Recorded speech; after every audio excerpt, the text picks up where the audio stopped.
My name is Amaya, 35 years old, and I have always been the one who brings our family together.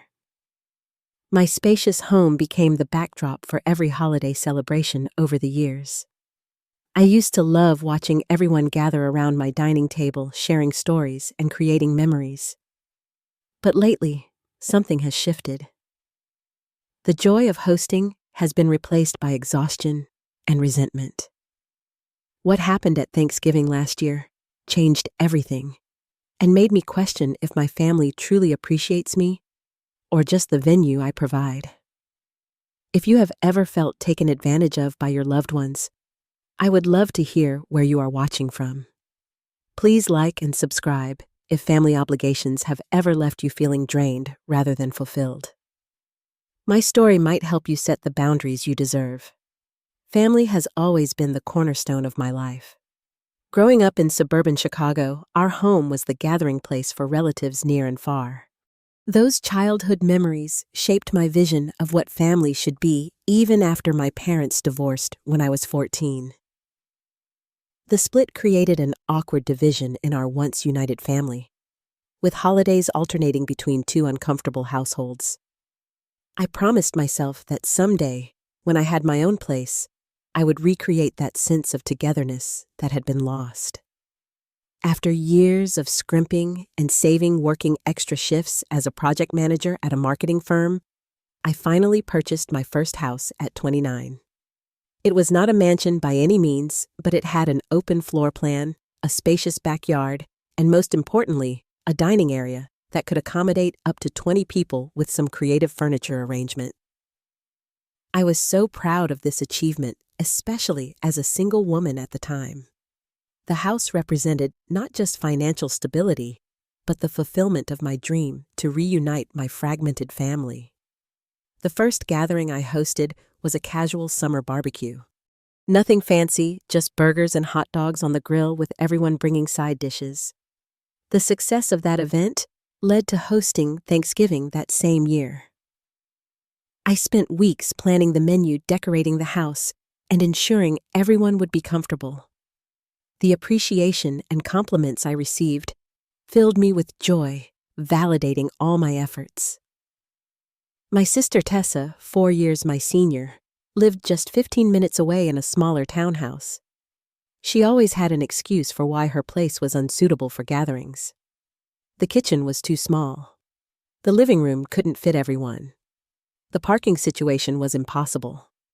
Valid concerns, perhaps, but over time, I noticed she never even offered to host, not even smaller celebrations. My younger brother Jackson moved back to the area after college with his wife Lily. Within 2 years, they had twins, a boy and girl who were adorable but absolutely chaotic. Their arrival became another reason why my house was deemed more suitable for gatherings. They needed space to play.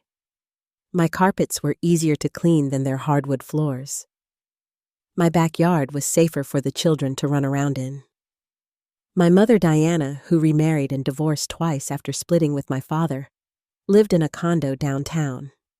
She never failed to criticize some aspect of my hosting efforts while simultaneously declaring herself incapable of taking on such responsibility. The appetizers needed more seasoning. The turkey was slightly overdone. The guest bathroom could use updating.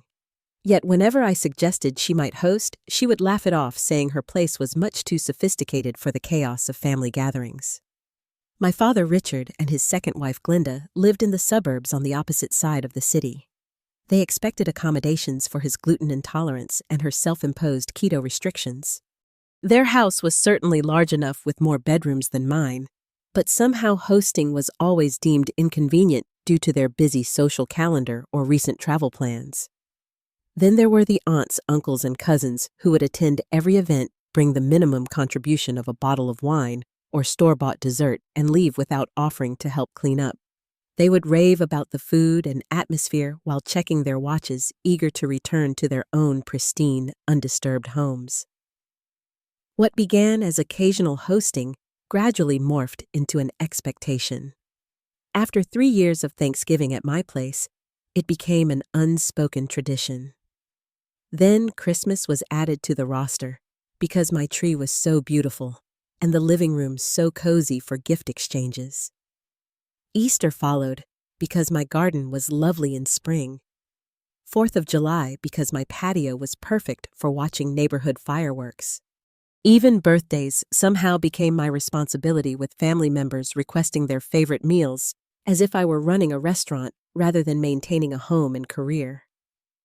The traditions became chains, binding me to a role I never formally accepted. The turkey had to be prepared exactly the same way each year. The Christmas decorations needed to match previous displays. The Easter egg hunt required the same level of enthusiasm and preparation. These expectations trapped me in an endless cycle of performance that no one acknowledged required tremendous effort. The financial burden grew heavier with each passing year. The grocery bills for major holidays easily exceeded $400. Decorations, extra chairs, serving platters, replacement glasses for those inevitably broken special ingredients for dietary restrictions, gift bags for everyone all added up to thousands annually. No one offered to chip in financially, and when I hesitantly suggested a potluck approach for one Labor Day gathering, my mother quickly dismissed it as lacking the cohesive menu my dinners were known for. I met James 6 years into my hosting tenure. He was charmed by my attention to detail and nurturing nature, at first often praising my ability to bring people together. We married in a beautiful ceremony that I planned mostly myself, following the expectations set by years of orchestrating perfect events. After our honeymoon, we settled into my house, now our house, and the cycle of hosting continued now, with the addition of his parents' sister and brother-in-law on the guest list. James began to notice the toll hosting took on me long before I was willing to admit it. He saw the stress headaches, the late nights of preparation, the weekends lost to cleaning and decorating. He watched as I spent more on our credit card than we could comfortably afford, all to meet unspoken expectations. He observed how family members would arrive empty-handed, full of demands and comments, then leave without lifting a finger to help. Most importantly, he noticed how the light in my eyes dimmed a little more with each celebration, replaced by a growing resentment I worked hard to conceal. The pressure had been building for years, a slow accumulation of stress that became my new normal. I could track the physical toll through the steady increase in tension headaches, the development of acid reflux that flared before every event, and the chronic shoulder pain from hours of cooking and cleaning. My doctor suggested reducing stress, not understanding that family obligation had become an immovable mountain in my life. Sleep became a luxury in the weeks leading up to any holiday. I would wake at 3 or 4 in the morning, mind racing with to-do lists, menu adjustments, seating arrangements, and budget concerns. James would often find me in the kitchen at dawn, baking or prepping dishes that could be made ahead, dark circles under my eyes, betraying my exhaustion. The financial strain was significant, but carefully hidden from my family. They never saw the credit card statements or the budget shuffling required to maintain the expected standard of hospitality. The Thanksgiving, when my oven broke 3 days before the event, necessitated an emergency purchase of a replacement that set us back nearly $2,000 money that had been earmarked for home repairs. Christmas decorations alone cost hundreds each year, with family members commenting if any beloved item from previous celebrations was missing. Easter baskets for all the children, personalized and generous, added another financial burden that went unacknowledged. The emotional weight was perhaps the heaviest burden. The anxiety would begin weeks before each event, a constant companion that intensified as the date approached. During gatherings, I found myself unable to enjoy conversations, constantly scanning for empty glasses that needed refilling, monitoring food temperatures, mediating potential conflicts, and anticipating needs before they were voiced. After everyone left, the resentment would settle in, accompanied by a deep exhaustion that took days to overcome, only for the cycle to begin again with the next approaching celebration. Specific incidents began to stand out, each one adding another crack to my increasingly fragile composure. There was the Christmas when my cousin announced her pregnancy during dinner, diverting all attention from the meal I had spent 3 days preparing. While everyone celebrated with champagne, I silently retreated to the kitchen to handle the dirty dishes, fighting back tears of frustration. Then there was the 4th of July, when my brother Jackson and his wife Lily arrived with their twins, immediately unleashing them into my meticulously prepared home without supervision. The children upended a bowl of blueberries onto my cream-colored rug within minutes, and when I began to clean it, Lily laughed it off with, "You should really consider darker carpets when you have children."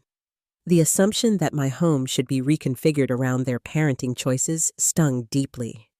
Mother's Day brought its own challenges when my mother Diana arrived with 3 friends I had not been informed were coming, casually mentioning they were all gluten-free. As I scrambled to adjust the menu, she criticized the table settings as being less impressive than last year's, while her friends watched with barely concealed amusement. Dietary restrictions became weapons of passive aggression. My father would call the day before an event to remind me of his gluten intolerance, though I had accommodated it for years. My sister developed new sensitivities each holiday, announcing them upon arrival, rather than in advance, watching as I frantically adjusted serving plans. No one ever offered to bring dishes that met their own needs. The burden of adaptation always fell to me. The preparation time expanded to fill whatever space was available. What once took a weekend now consumed weeks.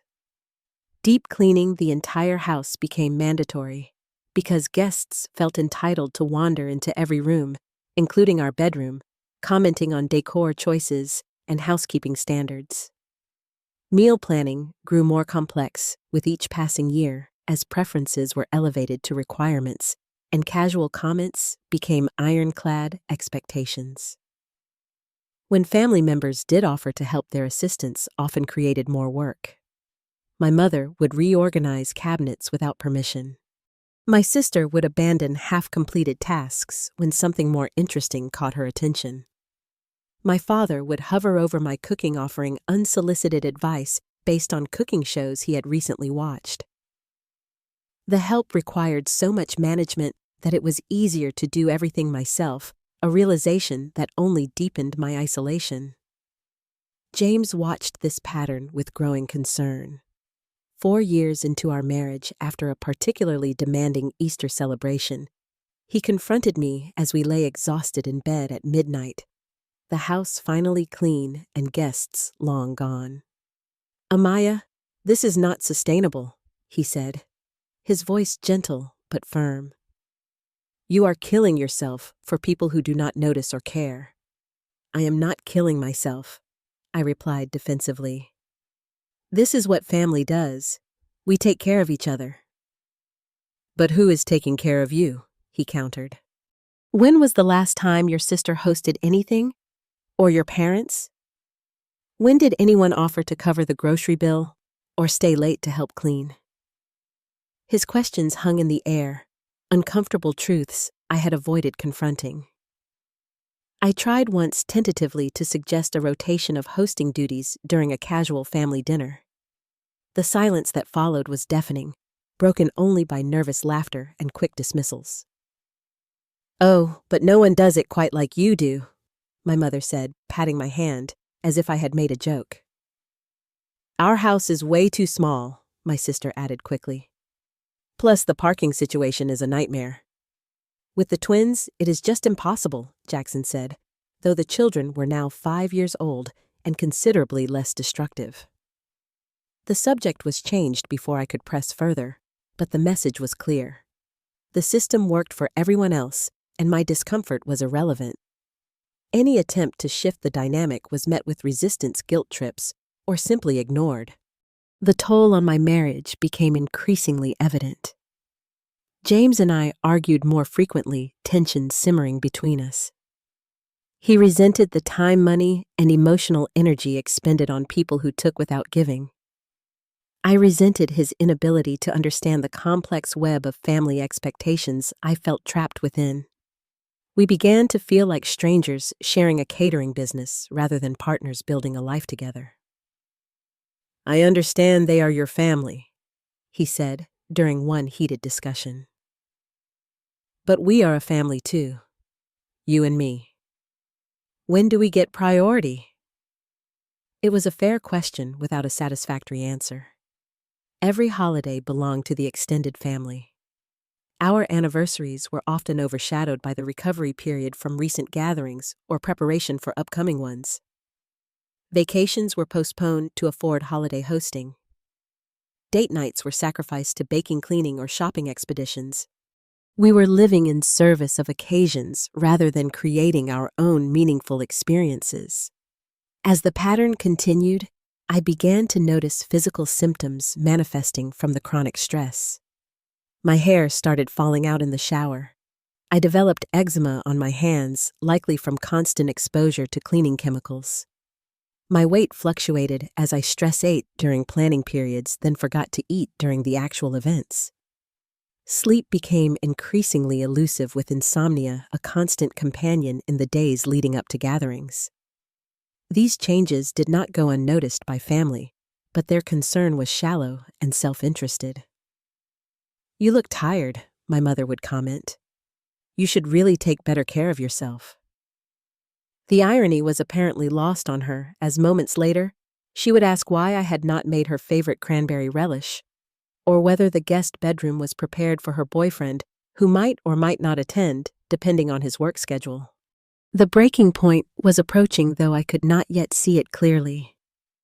Each imposition, each unacknowledged sacrifice, each dismissal of my feelings was a step toward an inevitable collision of expectations and reality. Something had to give, and increasingly I feared it would be my health, my marriage, or my sanity. Last Thanksgiving was supposed to be like any other, a meticulously orchestrated performance with me as both director and main actor. The preparations began 3 weeks in advance with detailed menu planning. I created spreadsheets tracking cooking timelines, shopping lists categorized by store and department, and seating arrangements accounting for interpersonal dynamics and dietary needs. Each year, the planning grew more complex as family expectations increased, a silent inflation of effort that went unnoticed by everyone except James. The week before was dedicated to deep cleaning the entire house. Every surface was scrubbed, every carpet shampooed, every window washed until it sparkled. The guest rooms were prepared with fresh linens, extra blankets, and thoughtful touches like water carafes and reading lamps. The bathrooms were stocked with plush towels, specialty soaps, and extra toiletries for those who inevitably forgot something. The front porch was swept and decorated with seasonal wreaths and potted chrysanthemums. The backyard was cleared of fallen leaves in case weather permitted outdoor gatherings. The 3 days before Thanksgiving became a cooking marathon. Pies were baked and stored carefully. Cranberry sauce was prepared and chilled. Bread was made from scratch for both dinner rolls and stuffing. Vegetables were prepped, brines were mixed, and appetizers were assembled. Each dish required special attention to accommodate various preferences and restrictions that had accumulated over the years. Turkey with traditional stuffing. Turkey without stuffing for those watching carbs. Vegetarian options for my niece, who had recently decided meat was murder. Gluten-free sides for my father. Dairy-free options for my cousin's new girlfriend. The financial investment was substantial, but unacknowledged. The grocery bill alone reached $900, not including the specialty wines selected to pair with different courses, the fall-themed decorations that refreshed last year's collection, and the small welcome gifts I prepared for each household. James watched silently as I swiped our credit card again and again, his expression growing more concerned with each transaction. The day before Thanksgiving should have been relatively calm, with most preparations complete and only final touches remaining. I was arranging a centerpiece of autumn flowers and candles when my phone chimed with a message from my sister Tessa. "Hope it is not a problem, but I am bringing 3 friends from work. They do not have family in town. One is vegan, one has a severe nut allergy. Thanks for understanding." No question if it was acceptable. No offer to bring additional food. Just an assumption that I would accommodate 3 strangers with complex dietary needs with less than 24 hours notice. I felt my chest tighten as I mentally recalculated portions and revised menu items. The vegan would need separate dishes prepared without animal products of any kind. The nut allergy meant I needed to check every ingredient label and prepare those dishes first to avoid cross-contamination. 3 more place settings needed to be added to an already crowded table. When I called Tessa to discuss the logistical challenges, she seemed surprised by my concern. "It is just 3 more people," she said dismissively. "You always make too much food anyway, and their dietary needs are not that complicated." The conversation ended with me agreeing to make it work, as I always did, while Tessa offered a casual thanks without acknowledging the additional labor she had just assigned to me. James found me sitting at the kitchen island, staring blankly at my meticulously crafted plans now rendered insufficient. "You could say no," he suggested gently. But I did not say no. I never said no. Instead, I stayed up until 2 in the morning, preparing additional dishes and reworking the seating chart to accommodate people I had never met. Thanksgiving morning dawned cold and bright. I had been awake since 5, putting the turkey in the oven and preparing the house for the onslaught of guests. The table was set with my grandmother's china-polished silver and crystal glasses that were used only on special occasions. Name cards were placed at each setting, though I knew they would be ignored, as people claimed their preferred spots, regardless of my careful planning. My mother Diana arrived first, 2 hours earlier than the invitation specified, catching me in sweatpants with uncombed hair as I rushed to complete morning preparations. "Oh, darling, you are not ready yet," she asked, sweeping into the kitchen and immediately opening the oven to check on the turkey. "It looks a bit dry already. Did you brine it properly? And why is the table not set yet?" The table had been set the night before, but she was referring to the last-minute adjustments needed for Tessa's surprise guests. I bit back a sharp response and explained the situation while she clicked her tongue in sympathy that felt performative rather than genuine. "Well, that is Tessa for you, always inconsiderate," she said, though she had pulled the same stunt many times over the years. "Let me help you finish the table."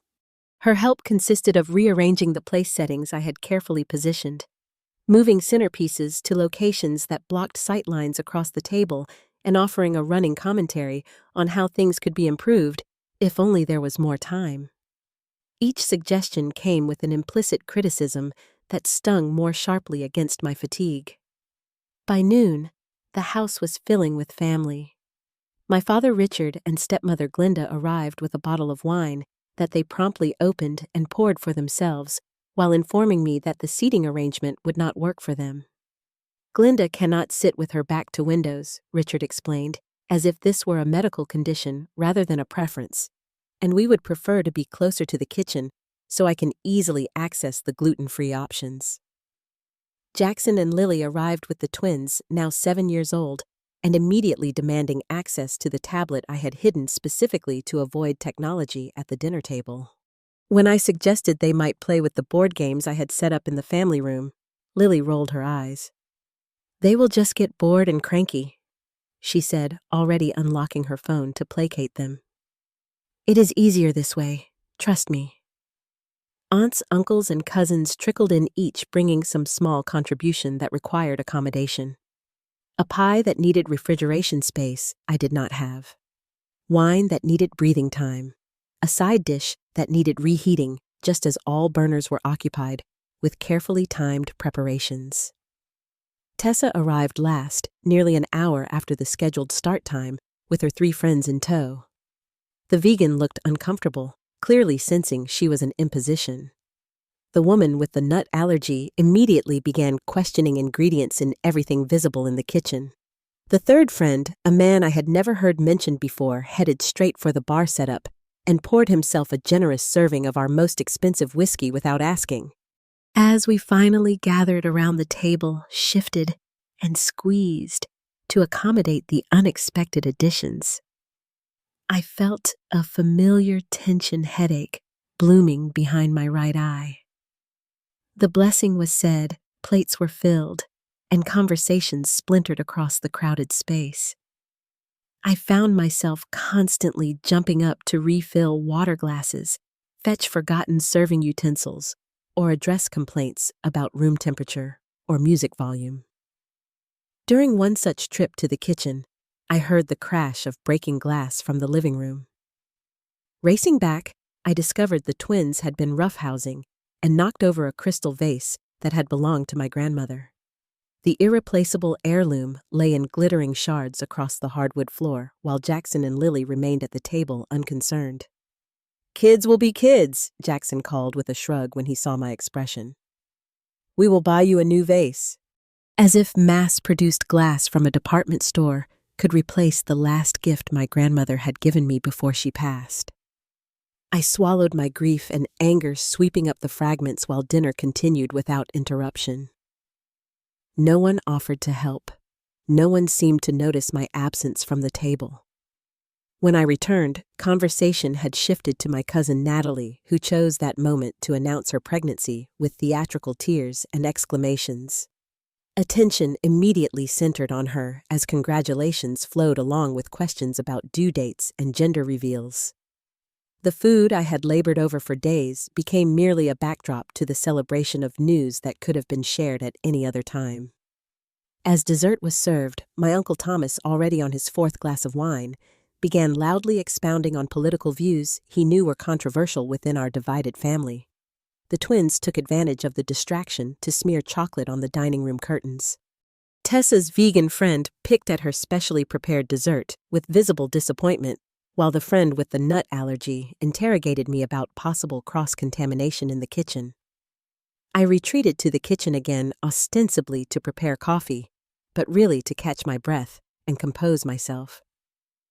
The day had become a symphony of small disappointments and frustrations, each one manageable in isolation but overwhelming in aggregate. As I measured coffee grounds with shaking hands, I heard voices from the dining room drift through the pass-through. "Well, of course, Amaya should host. Her house is the biggest," my mother was saying, wine glass in hand, as she gestured expansively. "Plus, she does not have kids, so she has all this free time," added Tessa, who had contributed nothing to the meal beyond bringing unexpected guests. "I could never host. It is too much work," my Aunt Margaret chimed in. "Good thing she enjoys it." The words struck like physical blows. All this free time, as if my career, marriage, and personal interests were inconsequential voids to be filled with their demands. Good thing she enjoys it. The assumption that my labor was a hobby rather than a sacrifice made for their comfort. Her house is the biggest, reducing me to a venue rather than a person with needs and limits of my own. My heart began to race, pulse pounding in my ears as spots danced at the edges of my vision. My chest tightened painfully, each breath becoming more difficult than the last. Panic washed over me in waves as the full weight of years of unacknowledged effort crashed down at once. This was not enjoyment. This was exploitation disguised as tradition, taking advantage of my desire to please and belong. I locked myself in the powder room, sliding down against the door as tears streamed silently down my face. Through the wood, I could hear dinner continuing without interruption. No one had noticed my absence. No one had come to check if I was all right. The realization was both painful and clarifying, a harsh truth that could no longer be ignored. Something had to change, because I was breaking under the weight of expectations I had never agreed to carry. The weeks following Thanksgiving passed in uncharacteristic silence. Normally, this would be the time when group texts would begin circulating about Christmas plans with not-so-subtle hints about expectations for my home. Each year, the hints became less subtle and more demanding, transitioning from, "Would you be willing to host again?" to, "What time should we arrive on Christmas Day?" This year, I did not initiate the conversation.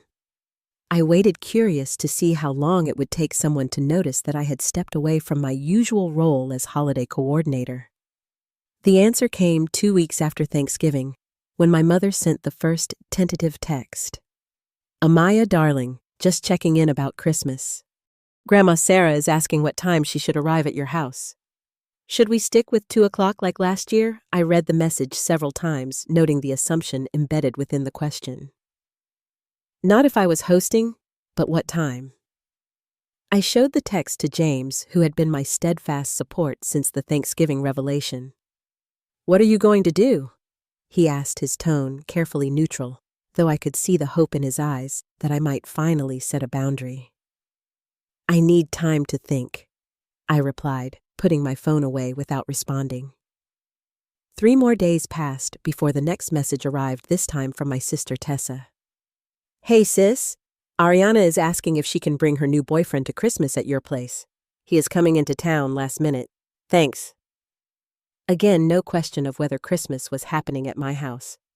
Just another demand disguised as a request, another body to accommodate another set of preferences to consider.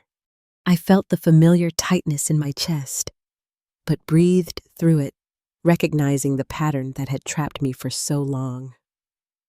More messages followed, each one assuming my compliance without actually confirming it.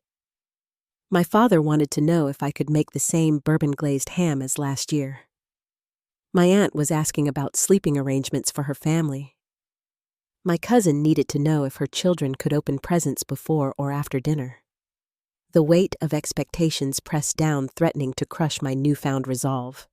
After a week of unanswered messages, my mother called directly, her voice tight with barely contained irritation. Amaya, why are you not responding to any of the Christmas questions? People are trying to make plans. I took a deep breath, steeling myself for the conversation I had been rehearsing with James and my recently acquired therapist. Mom, I am not sure I will be hosting Christmas this year, I said, my voice steadier than I expected. The silence on the other end stretched for several seconds before she responded with a nervous laugh. Do not be silly. Of course you are hosting. Where else would we go? You have the perfect setup and everyone is counting on it. That is the problem. I continued.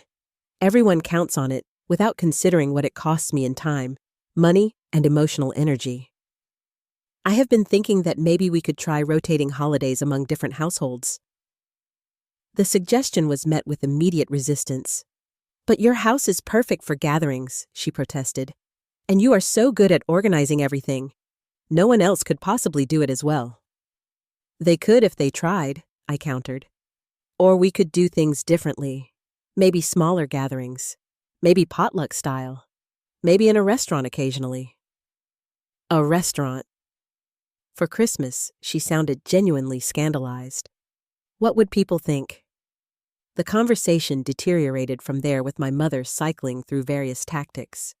First came dismissal, treating my concerns as temporary burnout that could be solved with a spa day rather than a legitimate need for structural change. When that failed, she moved to guilt, reminding me of family traditions and the disappointment I would cause, particularly to the children who expected Christmas at Aunt Amaya's house. When guilt proved ineffective, she escalated to anger, accusing me of selfishness and ingratitude for the family that had always supported me. I ended the call, promising to think about it further, a concession that bought me time, but did not resolve the fundamental issue. The family meeting was inevitable, and it came the following weekend when my mother organized an emergency gathering at her condo, ostensibly for holiday planning, but clearly intended to address my rebellion. James offered to accompany me, but I decided to face my family alone. This was my boundary to establish my pattern to break. I arrived to find everyone already assembled in my mother's living room, faces bearing expressions ranging from concern to annoyance. The staging felt intentionally intimidating, with me standing before the assembled family, like a defendant facing a jury. Amaya has some concerns about hosting Christmas this year. My mother announced, her tone suggesting I had proposed canceling the holiday entirely rather than shifting responsibility. I took a deep breath and explained my position as clearly as I could. The physical toll of preparing for multiple holidays each year. the financial burden that had grown beyond reason, the time investment that took away from my marriage and personal well-being, the lack of reciprocity that left me feeling used rather than appreciated. As I spoke, I watched their expressions change from dismissive to uncomfortable as the reality of my experience became impossible to ignore. But understanding did not immediately translate to acceptance. "Your house is the only one large enough," my mother repeated her familiar refrain. "My apartment is too small for everyone," Tessa added quickly. "With the twins, you know our place is just not suitable," Jackson chimed in. Each excuse was predictable, each one placing their convenience above my well-being. The conversation continued in circles, with various family members offering token solutions that changed nothing fundamental about the arrangement. Maybe they could come an hour later to give me more preparation time. Maybe they could bring more side dishes, though no one committed to specific contributions. Maybe they could help clean up afterward, though history suggested this help would be minimal and short-lived. Finally, overwhelmed by frustration and hurt, I broke down in tears. The rawness of my emotions seemed to shock them, as if they had never considered that my cheerful hostess persona might be hiding genuine pain. "I cannot do it anymore," I said through tears. "Not the way we have been doing it. Either we share the responsibility, or I will not be hosting Christmas this year." The ultimatum hung in the air, heavy with implications. My mother gasped as if I had slapped her. My sister crossed her arms defensively. My brother looked away, unable to meet my gaze. "You would really ruin Christmas for everyone." My mother finally asked, her voice thick with accusation. "I am not ruining anything," I countered. "I am asking for help. I am asking to be treated as a person with limits rather than a venue with unlimited resources.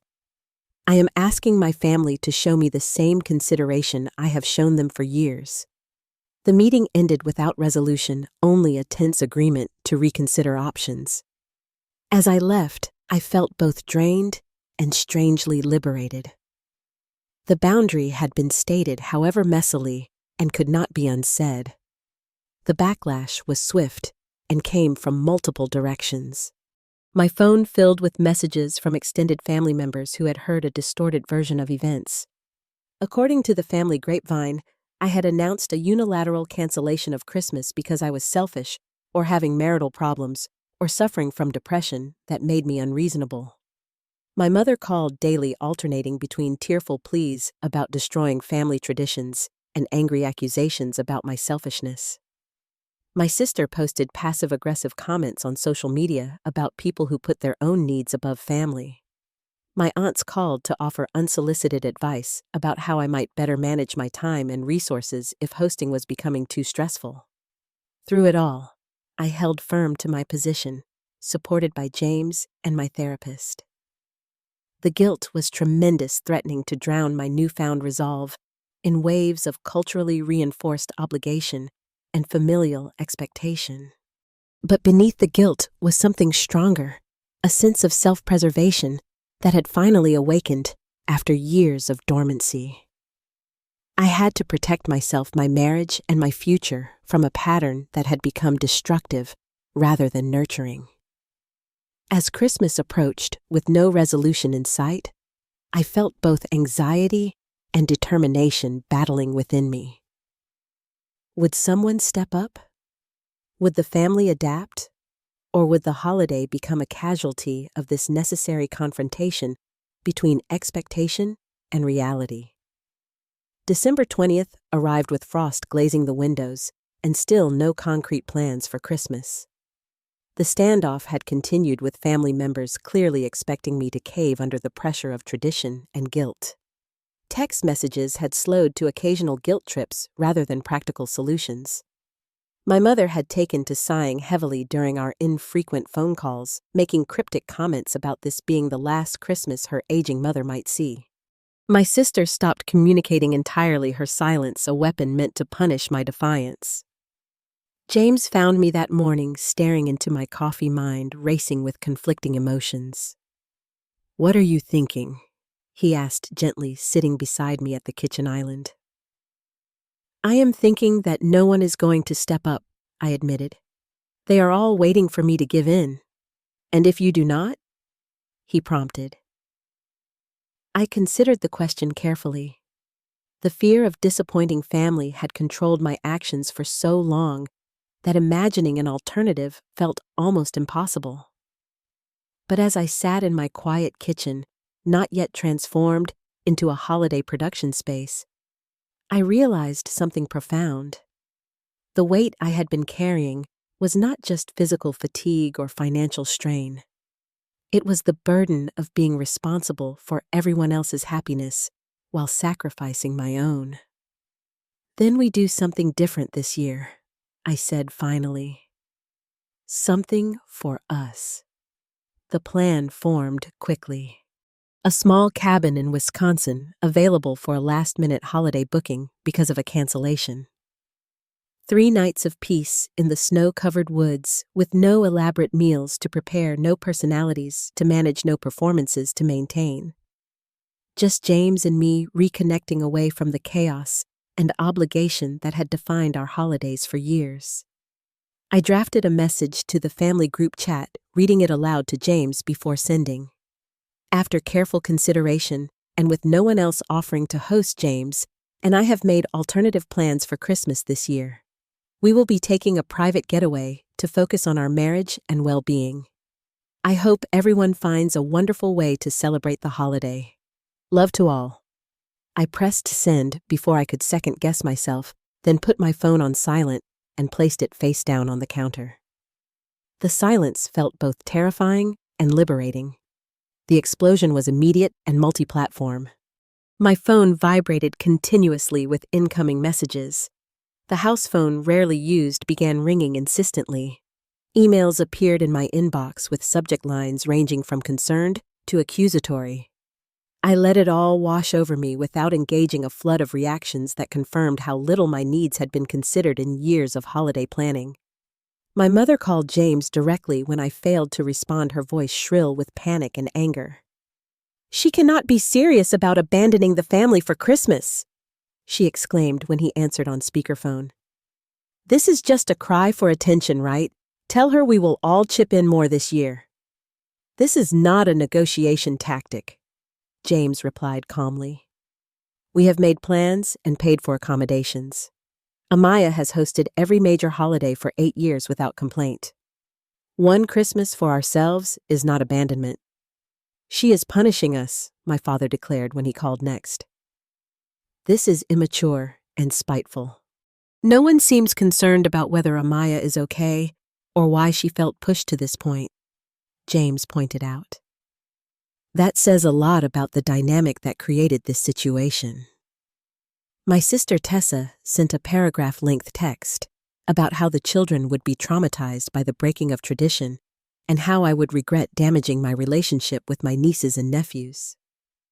My brother Jackson called to explain logically why my decision was creating unnecessary complications and how much simpler it would be to just continue as always. Each contact reinforced my decision, rather than weakening it, revealing the self-interest behind their concern. On December 23rd, we packed our car with simple provisions and comfortable clothes so different from the elaborate preparations of previous years. As we prepared to leave, a final wave of messages arrived, transitioning from anger to desperate bargaining. "We will all bring food," my mother promised. "You will not have to cook anything. I will send a cleaning service before and after," my father offered. "We can do it at a restaurant next year if you will just do this one last Christmas at your house," suggested an aunt. The offers felt hollow, coming only at the moment of losing their convenient venue, rather than from genuine concern for my well-being. We drove away from our house with mixed emotions, but growing certainty that we were breaking a necessary cycle. The cabin was everything we had hoped for. Nestled among snow-covered pines, the simple structure offered comfort without luxury. A stone fireplace dominated the main room. Large windows looked out over a frozen lake. The kitchen was small, but functional, designed for simple meals rather than elaborate feasts. On Christmas Eve, we cooked together, moving around the compact kitchen in a coordinated dance so different from the chaotic production of holiday meals at home. A simple roast chicken, rosemary potatoes, and fresh vegetables. No elaborate appetizers or multiple dessert options. No need to accommodate conflicting preferences or restrictions. Just food we enjoyed prepared without stress or performance anxiety. We ate by firelight, talking more openly than we had in months about our hopes, dreams, and the patterns we wanted to change going forward. Without the constant interruptions and demands of family, we rediscovered the easy conversation that had first drawn us together. I felt myself relaxing muscles, unknotting, breathing, deepening as the weight of obligation lifted. That night, my phone lit up with a message that stood out among the guilt trips and complaints. It was from my cousin Madison, always the quietest at family gatherings, often overlooked in the louder dynamics of our extended family. I just wanted you to know that I understand why you needed to step away this year. Our family can be overwhelming, and you have carried the burden for so long. Enjoy your peace. You deserve it. Merry Christmas. Her words brought unexpected tears to my eyes, validation from an unexpected source. Perhaps not everyone had taken me for granted. Perhaps change was possible even in entrenched family systems. Christmas Day dawned clear and bright sunlight sparkling off fresh snow that had fallen overnight. For the first time in years, I woke without a to-do list already running through my mind. No turkey to check, no table to rearrange, no early arriving guests to accommodate. Just the quiet company of my husband and the serene winter landscape outside our windows. We exchanged simple gifts by the fire, took a long walk through the snowy woods, and spent the afternoon reading and talking without the constant background noise of family chaos. The simplicity felt revolutionary after years of orchestrating elaborate celebrations. I felt a profound sense of peace settling over me, replacing the constant anxiety that had become my holiday normal. That evening, as we sipped hot chocolate and watched snow begin to fall again, I felt something break open inside me. The tears came suddenly and intensely, years of suppressed exhaustion and resentment finally finding release in the safety of this quiet space. James held me as I sobbed, offering comfort without trying to solve or silence my pain. I did not realize how much I was carrying until I put it down. I said when I could finally speak again, "You have been carrying everyone for so long," he replied. "It is okay to rest now." The revelation was both painful and healing. I had not recognized the depth of my own exhaustion or the extent to which I had subordinated my needs to family expectations.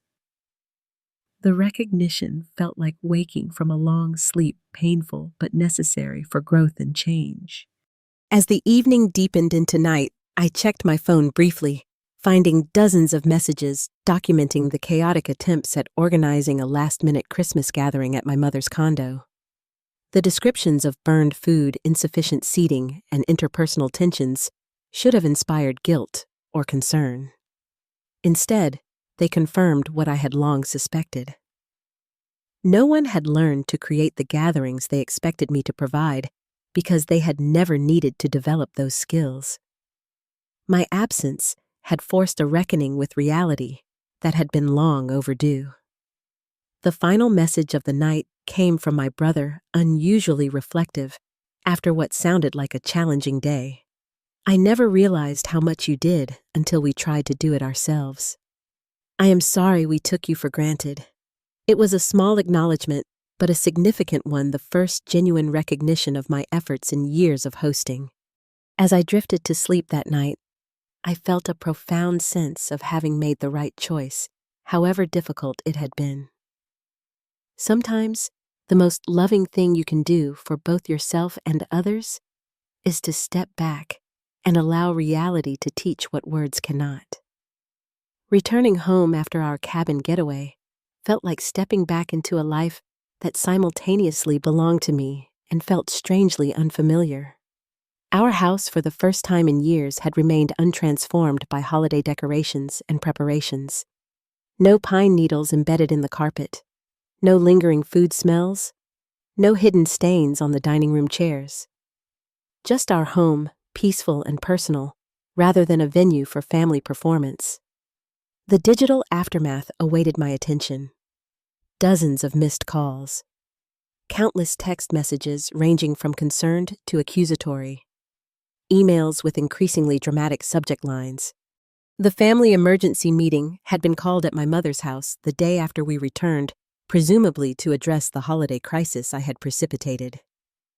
I wavered between declining outright and attending with firm boundaries. After consulting with James and my therapist, I decided to attend, but remained steadfast in my position. My family's condo felt different as I approached it, smaller and less intimidating than it had seemed during our last confrontation. Perhaps the shift was in me rather than the physical space. The knowledge that I had survived breaking tradition, that the world had not ended when I prioritized my needs, gave me a strength I had not possessed before. My mother opened the door with a complex expression, hurt and anger, mingled with something that might have been reluctant respect. "You actually went through with it," she said, not quite a question or accusation. "Yes," I replied simply. It was what I needed to do. The living room contained the usual suspects arranged in what felt like assigned positions based on their stance toward my holiday rebellion. My father and stepmother on one side, expressions stern with disapproval. My sister Tessa beside them, arms crossed defensively. My brother Jackson and his wife Lily looking uncomfortable but less overtly hostile. Various aunts, uncles, and cousins filled the remaining seats, their presence turning what should have been a family discussion into something more akin to a tribunal. The tension in the room was palpable as I took the only remaining seat, a deliberately uncomfortable dining chair placed in the center where everyone could observe me. The staging was not subtle, but I refused to be intimidated by it. I sat, tall hands folded calmly in my lap, and waited. My mother began with a rehearsed speech about family traditions and obligations, the importance of togetherness during holidays, and the disruption caused by my unexpected abandonment. The framing was precisely what I had anticipated, casting me as the problem, rather than addressing the inequitable system that had driven me to this point. When she finished, I expected my father to continue the offensive. Instead, my cousin Madison, who had sent the supportive text on Christmas, spoke up from her corner of the room. "I think we should listen to why Amaya felt she needed to step away," she suggested quietly. "She has hosted every holiday for 8 years without complaint. Something significant must have happened to change that." Her intervention created a momentary pause in the planned narrative. A few other family members nodded, slightly curiosity temporarily overriding judgment. Encouraged by this small opening, I explained again the physical, emotional, and financial toll of being the default host for every significant family gathering. I described the invisibility of my effort, the lack of reciprocity, and the assumption that my time and resources were infinitely available for family consumption. I shared specific examples of thoughtlessness that had accumulated over years of hosting small incidents that collectively created an unsustainable burden. As I spoke, the room divided into visible factions. Some family members shifted uncomfortably, recognition dawning in their expressions as they mentally revisited past gatherings through this new lens. Others hardened in their resistance, unwilling to acknowledge their role in the dynamic I was describing. "This feels very exaggerated," my sister Tessa interjected. "We all appreciate what you do, but hosting a few dinners hardly justifies ruining Christmas for everyone." "A few dinners," my Uncle Frank repeated, surprising me with his support. "Amaya has hosted every Thanksgiving, Christmas, Easter, and 4th of July for nearly a decade. plus birthdays, graduations, and baby showers. When was the last time you hosted anything, Tessa? My apartment is too small, she replied automatically. But you could have reserved a restaurant, organized a picnic in the park, or contributed financially to the events Amaya hosts, Madison pointed out. None of us have done that consistently. The conversation fractured along these lines with unexpected allies emerging from the family ranks. My Aunt Sarah, who had always seemed content with the status quo, admitted she had never considered the cumulative effect of our expectations. My cousin David acknowledged the financial aspect, expressing shock when I shared the approximate costs of hosting major holidays. My Uncle Frank, usually quiet during family discussions, became surprisingly vocal about the unfairness of the established pattern. The resistant faction led by my mother, sister, and father continued to frame my boundary as selfishness rather than self-preservation.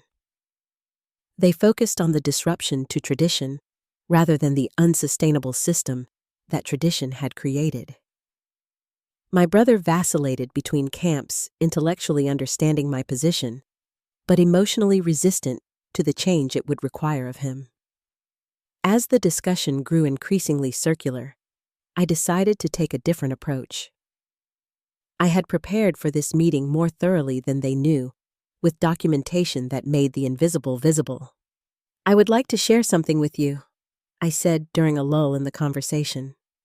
From my bag, I withdrew a binder containing 8 years of holiday hosting records, grocery receipts organized by event and year, photographs documenting the transformation of my home for each occasion, time logs showing the hours of preparation, calculations of total expenses that had never been shared or reimbursed. I placed the binder on the coffee table and opened to a summary page I had created with James's help. Over the past 8 years, I have spent approximately $54,000 hosting family gatherings, I stated calmly. That does not include the wear and tear on my home, the furniture and decorations purchased specifically for these events, or the opportunity costs of time spent planning and executing these gatherings, rather than advancing my career or nurturing my marriage. The room fell silent as the figure registered. $54,000 was substantial enough to be impossible to dismiss as exaggeration or acceptable contribution. The concrete number transformed the abstract sense of burden into a tangible reality that could not be easily rationalized away.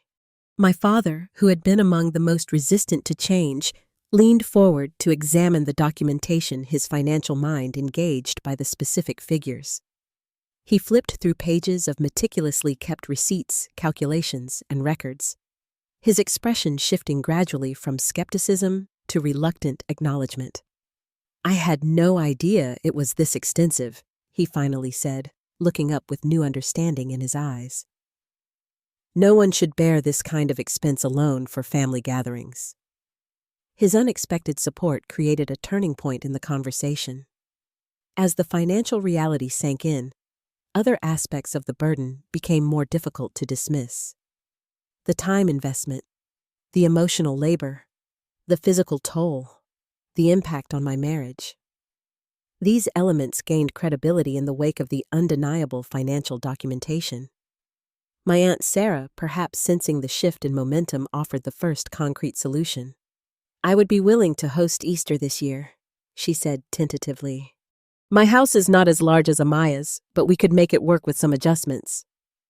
The offer hung in the air for a moment before my Uncle Frank added, The 4th of July could easily be at our place.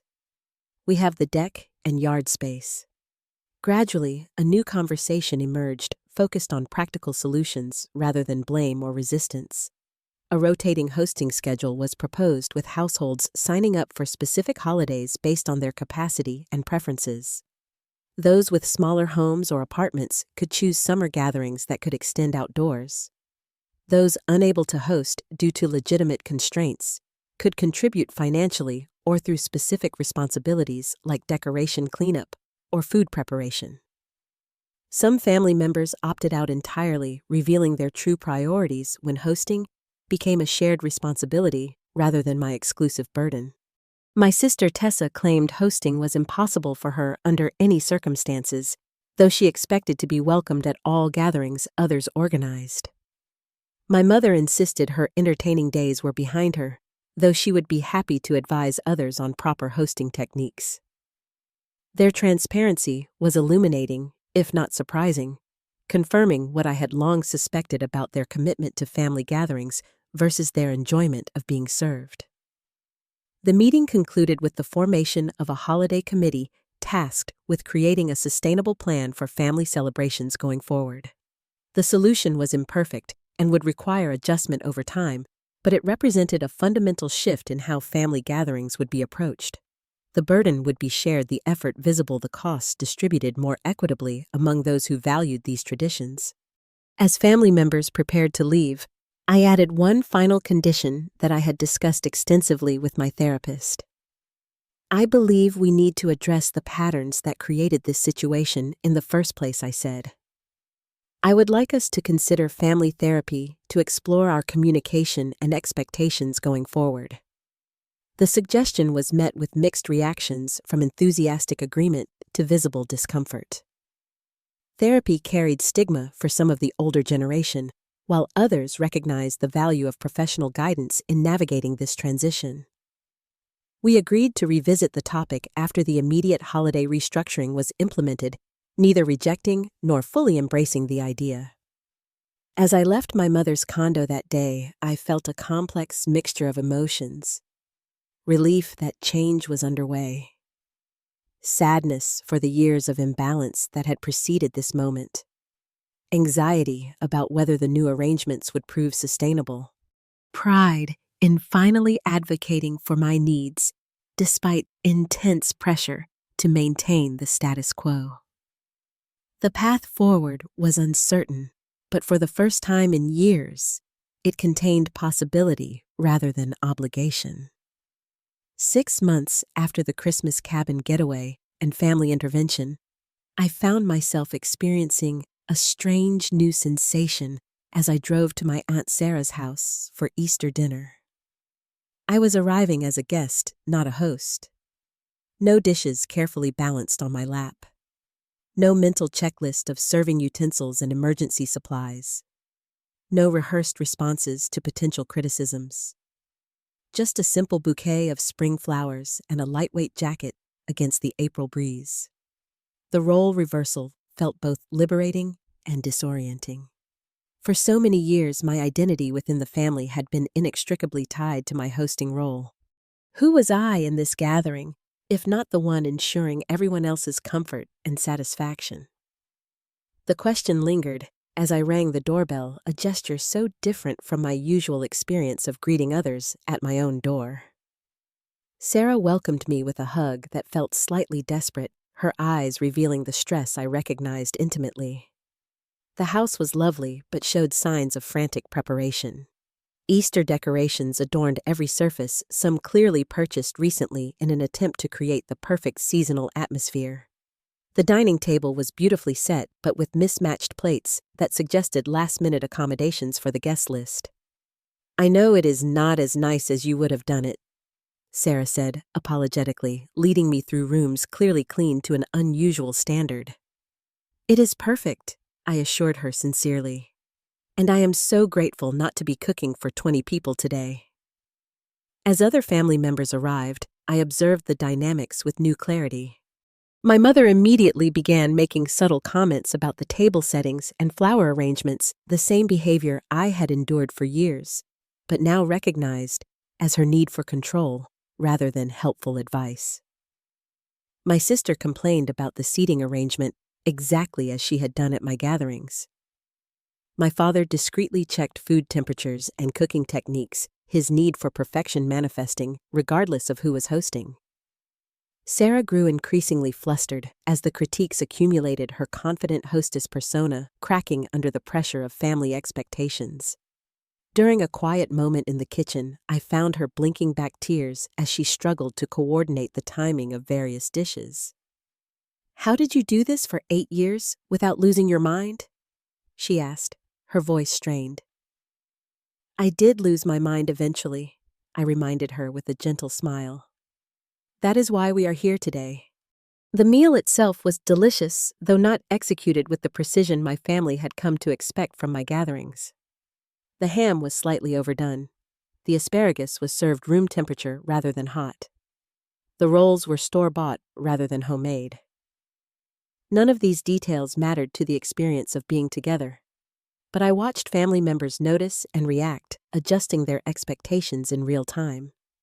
Most surprising was the emergence of empathy. As family members experienced the challenges of hosting firsthand or observed others struggling with the role, perspectives began to shift. My brother Jackson, who had hosted a smaller gathering in February, apologized privately for never understanding the work involved. I always thought you were just naturally good at this stuff, he admitted. I had no idea how much planning and effort it took, and the expense was shocking. Lily and I spent nearly $1,000 on food and drinks for just one dinner. Such realizations rippled through the family as hosting responsibilities rotated. Those who stepped up gained new respect for what I had provided, without complaint for years. Those who opted out became more transparent in their priorities, their absence from the hosting schedule clarifying their commitment to family gatherings. Over the following months, individual healing conversations occurred naturally as family members processed the changes in our dynamic. My mother invited me to lunch in May, an unusual gesture that signaled her desire to connect outside the holiday context. I have been thinking about why I was so resistant to changing our holiday traditions, she said after our salads arrived. I realized it has much to do with my own mother and how she always made me feel inadequate in the domestic sphere. The conversation opened into an unexpectedly vulnerable exchange about her childhood, the impossible standards her mother had set, and how she had unconsciously perpetuated those patterns with me. Understanding did not immediately heal the hurt her criticism had caused, but it created context that made forgiveness more accessible. My sister Tessa reached out in June, her usual defensiveness softened by time and reflection. I should have helped more over the years, she acknowledged during a walk through the botanical gardens. The truth is, I was jealous of your beautiful home and how effortlessly you seemed to manage everything. It was easier to take advantage than to admit I felt inferior. Her honesty surprised me, revealing insecurities beneath the entitlement I had perceived. Our relationship remained complicated, but the conversation created space for a more authentic connection moving forward. My brother Jackson demonstrated his growth most tangibly hosting a summer barbecue that he and Lily prepared entirely themselves. The twins were given specific responsibilities appropriate to their age, no longer allowed to run wild through others' homes, while adults scrambled to accommodate them. The effort was evident in every aspect of the gathering, from the thoughtfully selected menu to the organized games and activities. The summer family reunion became the first true test of our new approach with responsibilities distributed across multiple households. The potluck format that had once been dismissed as too casual proved surprisingly effective, with each family contributing dishes they actually enjoyed preparing rather than conforming to an imposed menu. Setup and cleanup became shared tasks completed efficiently when divided among many hands. The gathering felt more collaborative and less performative, a true family effort rather than a one-woman show.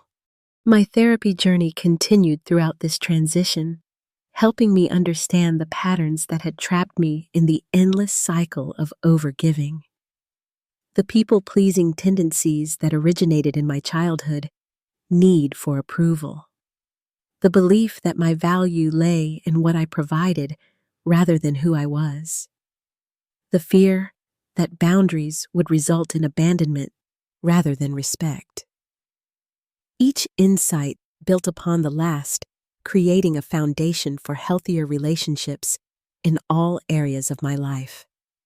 As Thanksgiving approached, marking a full year since the breaking point that had catalyzed these changes, I felt both trepidation and curiosity about how the holiday would unfold at my brother's house. The gathering was smaller than previous years, with some family members choosing to celebrate elsewhere rather than adapt to the new system. The meal was simpler, focusing on a few well-executed dishes rather than an exhaustive display of options. The decorations were minimal but thoughtful, creating a warm atmosphere without excessive expense or effort. Most importantly, the gathering felt sustainable rather than depleting. People stepped up to help without being asked. Conversations flowed without the undercurrent of tension that had characterized previous holidays. Children were engaged and supervised rather than allowed to create chaos. The imperfections that inevitably occurred were met with humor rather than criticism, acknowledged as part of the human experience rather than failures of performance. As I drove home that evening, I reflected on the profound lesson of the past year. True family supports rather than depletes. Genuine love seeks balance rather than exploitation. Real connection requires mutuality rather than sacrifice. These truths seemed obvious in retrospect, but they had been obscured by years of conditioning and expectation. The freedom I had discovered was not just about hosting responsibilities, but about authentic relationships. Being loved for who I was rather than what I provided. Being seen as a person with needs and limits rather than a function or role. Being part of a family system that adjusted to support all its members rather than extracting disproportionately from the most accommodating. The journey had required courage, the willingness to endure disapproval and conflict for the sake of necessary change. It had cost relationships that could not survive the introduction of healthy boundaries. It had demanded vulnerability in explaining my needs, rather than silently meeting the needs of others. These challenges had been substantial, but necessary for growth both personal and collective. As James and I settled into our quiet home that evening, I felt a sense of peace that had been absent from holidays for many years. The weight I had carried for so long had been set down not by abandoning family, but by inviting them into a more sustainable and equitable pattern. Some had accepted the invitation, others had not. Both outcomes were valuable information about the nature of those relationships. Have you ever found yourself trapped in a cycle of giving that became unsustainable? I would love to hear your stories of setting boundaries with loved ones. Please share in the comments how you navigated similar situations in your own life. If this story resonated with you, please subscribe, and share with someone who might need permission to prioritize their well-being. Remember that sometimes saying no is the most loving thing you can do, both for yourself and for those who need to grow through facing reality. Thank you for listening to my journey, and may you find the courage to honor your own needs while maintaining the relationships that truly nurture you.